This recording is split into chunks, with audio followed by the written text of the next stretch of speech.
Gergovie, tout le monde sait où c'est, mais Alésia. Blois devient le lieu où on aime assassiner les gens. Depuis 1946, Cannes fait son festival. Mais 68, ce n'est pas que le quartier latin, c'est aussi Lyon, Bordeaux, Strasbourg. L'histoire de Soissons ne se résume pas à celle d'un vase. Tous les chemins mènent à Reims. Mais la victoire de Charles Martel a-t-elle bien eu lieu à Poitiers ?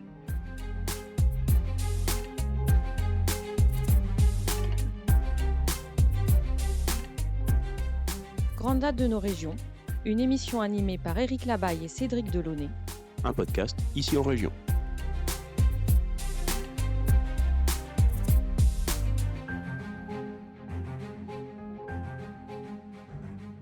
Tous unis comme au front. Cette devise était connue de tous les Français entre les deux guerres. Elle a été un peu oubliée depuis, et pourtant elle recouvre toujours une réalité bien vivante, celle de la mémoire combattante, portée par de nombreuses associations. Parmi ces associations, la plus connue et sans aucun doute l'une des plus actives est l'UNC. Mais que recouvre cet acronyme ? Quelle est l'histoire de cet acteur majeur de ce que l'on appelle désormais, sans doute un peu légèrement, le devoir de mémoire ?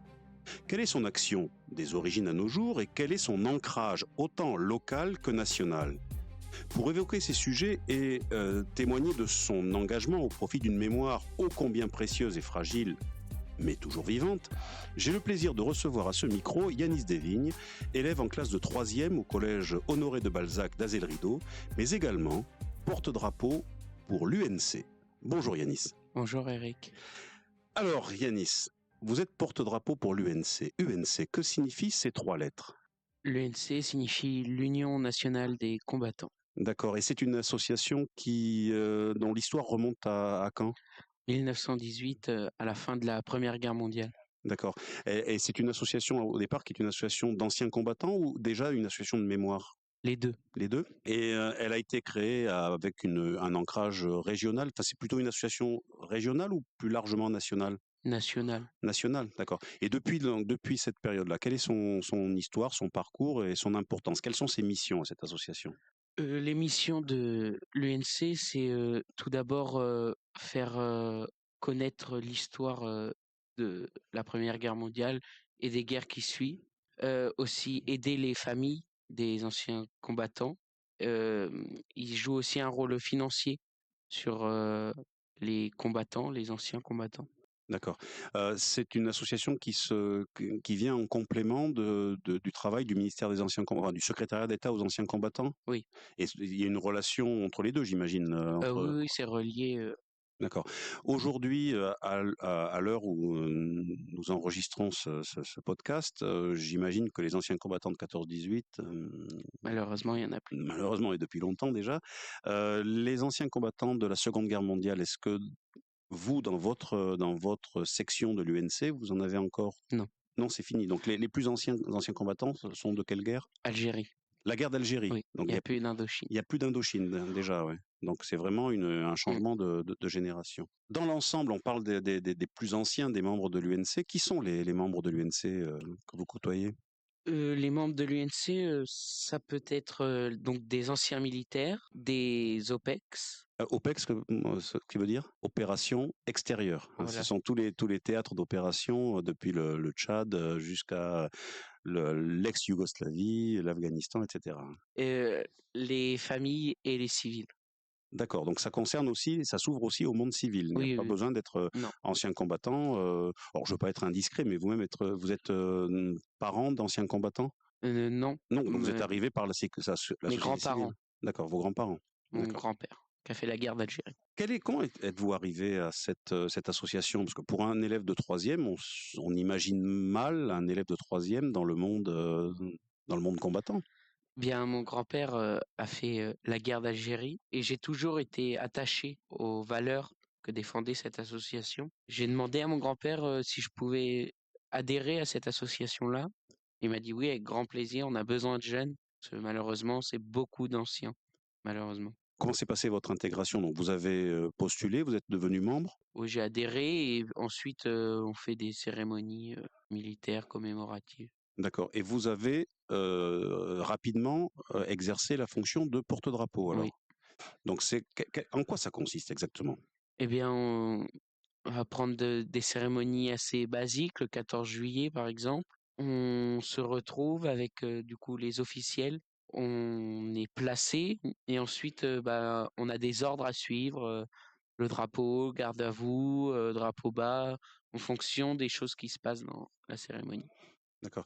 Et votre drapeau, en général, les drapeaux qui sont présents dans des cérémonies portent sur la soie, hein, la partie tissée des inscriptions. Vous, c'est Alors, on a uni comme offrant, la ouais. devise, UNC Tours, et voilà. Donc vous êtes Et, oui. excusez-moi, Non, je vous en prie. des symboles aussi. Donc vous parliez du 14 juillet, donc ça c'est une cérémonie, c'est la fête nationale. Vous êtes présent donc aux commémorations du 14 juillet. Qu'est-ce qu'il y a d'autre comme cérémonie particulière auxquelles vous participez? Les dracars, les justes, 1er novembre, 8 mai, 11 novembre, la journée des déportations, des déportés, Ça fait beaucoup de journées commémoratives en oui. France. Le Alors, 18 juin aussi. bah oui, bien sûr, hein. Genre, je vais avoir une question qui est un petit peu impertinente, mais il y a beaucoup de commémorations. Est-ce que vous ne pensez pas qu'il serait judicieux de rassembler toutes ces commémorations en une journée de la mémoire nationale ou pas? Ça, après, Non, non? non, je ne le pense pas parce que chaque journée est destinée à des gens qui sont morts. Mhm. Donc, ils ont le droit à leur journée de commémoration. Oui, et puis comment dire, la mémoire, enfin les mémoires sont différentes. En fait, on ne commémore pas la guerre d'Algérie comme on commémore la Voilà. déportation. C'est évident, hein. D'accord. Ça s'entend. Il y a un débat actuellement en France hein, sur le sujet, sur le fait de tout rassembler en une sorte de journée de Memorial Day à l'américaine ou à l'anglaise. Donc là, vous avez tranché. Ouais. Est-ce que il y a beaucoup de jeunes dans votre association? 3. Vous êtes 3 sur l'ensemble du Oui, département oui, d'Indre-et-Loire. oui, c'est peu, C'est trop peu. peu.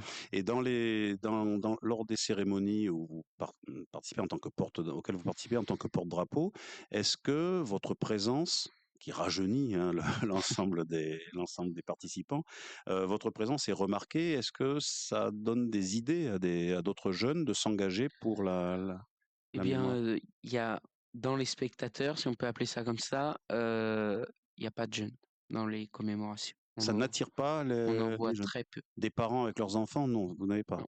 Ou 1 an, 2 ans parce que voilà, mais sinon non. D'accord, donc c'est quelque chose de relativement préoccupant pour vous? Oui, oui, Alors, oui. quel est quel est le message que vous pourriez faire passer à la fois dans votre engagement et par rapport aux gens qui nous écoutent et aux jeunes qui nous écoutent? Bien, c'est de s'engager pour, eux, les anciens combattants et comme, la devise de l'UNC le dit: «Unis comme au front», donc c'est de s'unir pour pouvoir, toujours que la mémoire existe. C'est très important. Parce que cette mémoire finalement, elle est collective, Oui. elle n'est pas partisane, elle n'est pas individuelle. Donc l'union est importante autour de cette mémoire. Ouais.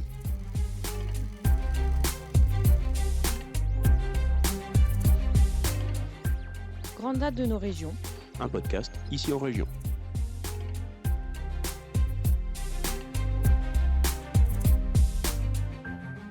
Est-ce que vous avez le sentiment dans votre environnement que votre génération est sensible à cette mémoire, même si elle ne participe pas aux cérémonies et aux commémorations? Dans mon entourage de jeunes, non. Non? Quelles sont les préoccupations de l'entourage de jeunes? Le sport, Ouais, beaucoup. L'école aussi, ouais. mais pas le devoir de mémoire, malheureusement. Et le fait d'être sensibilisé à l'histoire, au passé, aux douleurs du XXe siècle, puisque c'est quand même de ça qu'il s'agit, puisqu'on est parti de la Première Guerre mondiale, dans les cours d'histoire géo, n'incite pas ces jeunes à poser un regard nouveau sur la mémoire. On en parle, du devoir de mémoire, on en parle très peu Ouais, en cours. Très, très peu. Trop peu. trop peu. Ouais. Mais lorsque vous abordez, par exemple, la Seconde Guerre mondiale, la résistance, les massacres nazis dans les territoires occupés, ça n'incite pas.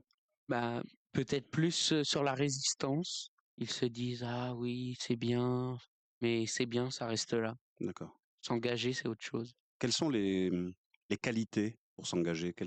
On a parlé tout à l'heure des motivations, les qualités qu'il faut pour s'engager? Les qualités, de savoir ce qui s'est passé, de s'intéresser, d'être aussi assez fort parce que mine de rien, c'est un côté pratique, mais le drapeau pèse aussi. Ah oui? Bah oui, il pèse. Et tenir 1 heure et demie, enfin, avec du vent parfois, il y en a qui risquent de s'envoler si. Donc voilà. D'accord. Ah oui, c'est une réalité à Ah laquelle oui, on n'est pas. oui. Et ça, on a beaucoup de malaise d'anciens. Et vous, à titre personnel, vous participez à combien de cérémonies? Enfin, dans les derniers 6 mois, on va dire, vous avez participé à combien de cérémonies? Si on prend on va dire, septembre, ouais, une dizaine. Une dizaine? Ah, quand même une Mmh. dizaine de cérémonies. Donc ça prend en plus de votre temps Oui, scolaire. oui, oui. Donc c'est aussi un engagement sur des moments fériés sur lesquels vous êtes obligé Ah oui. de prendre pour Se lever tôt, se lever tôt, bien sûr. Ouais. mais c'est pour ça qu'on le fait aussi. Donc ça, c'est une qualité de plus. Ah oui. Être capable de se dompter, de se préparer à ce genre d'échéance. Ouais. Est-ce que dans cette mémoire qui, vous l'avez dit, n'est pas partagée d'une façon générale dans la société et par votre génération, est-ce que dans votre action de porte-drapeau, vous avez des satisfactions, des petits bonheurs, des petits moments un peu privilégiés? Avec les officiels, moi, ça m'a permis de rencontrer des personnages politiques, moi qui suis très intéressé par la politique, bien le général de la place d'Armes de Tours, et puis se retrouver aussi au mois de janvier, on fait la galette, on a des repas ensemble sur la section de Tours. Donc oui, c'est des moments qui nous font rester là aussi. Et est-ce que vous avez l'occasion de discuter, de prendre le témoignage d'anciens combattants? Pour être honnête, quand on fait les repas ou quoi, mais sinon pour une cérémonie, c'est vraiment cadré, timé, donc Il n'y a pas il y a pas de place non, à l'échange. malheureusement. D'accord. Merci beaucoup Yanis pour toutes ces précisions sur cette fonction finalement méconnue hein, de porte-drapeau à l'UNC. L'UNC est une association ancienne déjà, puisqu'elle a été fondée il y a plus de 100 ans. C'est une association qui a traversé les époques. Est-ce que vous pensez que dans le monde d'aujourd'hui et de demain, ce genre d'association et les actions menées par ce genre d'association, association donc de mémoire combattante, ont encore, je vais être provocateur, mais un intérêt, un rôle et un avenir? Oui, un rôle, oui, il y a toujours, faut toujours faire vivre cette mémoire qui est très, très, très importante. Malheureusement, il y a de moins en moins d'adhérents, donc pour faire vivre cette association, il faut des adhérents. Donc si j'ai un message à faire passer, c'est engagez-vous, adhérez à l'UNC. C'est très important pour faire vivre cette association Oui, engagez-vous, que vous soyez vous-même ancien combattant ou civile. fils d'ancien combattant ou issu de la société civile. Exact. D'accord. Pas de comment dire, d'exclusive Ah, à non, non, on accepte tout le monde. certains profils. D'accord. Il y a d'autres associations qui participent avec l'UNC aux manifestations? Il y avait la FOPAC qui a été dissoute, donc qui nous a rejoints. Il y a les AIFEN, Oui. voilà, les principales.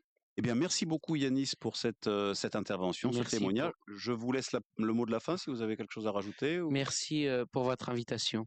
C'était avec grand plaisir. Merci et à très bientôt. Retrouvez tous nos podcasts, livres, articles et vidéos sur notre site internet icienregion.fr.